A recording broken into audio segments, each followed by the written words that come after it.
Let's rescue this child-ravaged coffee table and turn it into a beautiful masterpiece. This was a $50 marketplace find. There were a lot of marks and a few chips, but it was perfect for our first ever furniture flip. Oh, and just a heads up, this is more of a learn with us video than a polished how-to video. And spoiler alert, we did make a profit, so maybe we picked up a few skills after all. First stop, lesbian Disneyland for some supplies. First step was taking out the drawers and removing the hardware. Then we poured acetone on the top and found that it dried really quickly, so the plastic scraper did not stand a chance. Then we put the metal scraper to work, and while it did a slightly better job, it sounded like nails on a chalkboard. Then we tried a new tactic of using this drill attachment before the acetone dried, which did the job. But it was after going through a whole bottle of acetone just for the top and one drawer, we realized we needed something more effective. So we bought some paint stripper, which worked so much better, but another lesson learned, it does actually burn your skin, so make sure you're wearing protective clothing. Now for the most time-consuming part,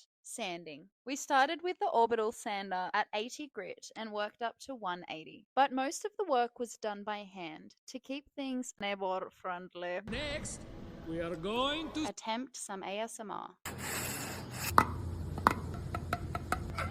We're still working on it. Which brings us to the most rewarding part, staining.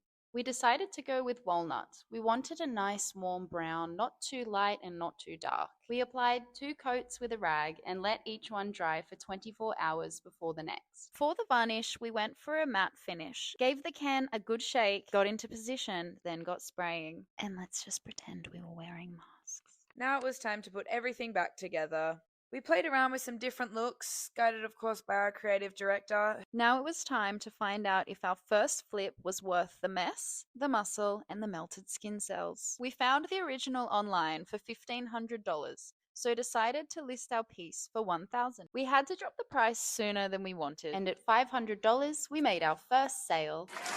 All up, it took us about 10 hours to complete and under $50 of material used. Which brings our total profit to $400 dues. Even with all the tedious sanding, we had a great time and found ourselves a new hobby. Stick around for more good manners.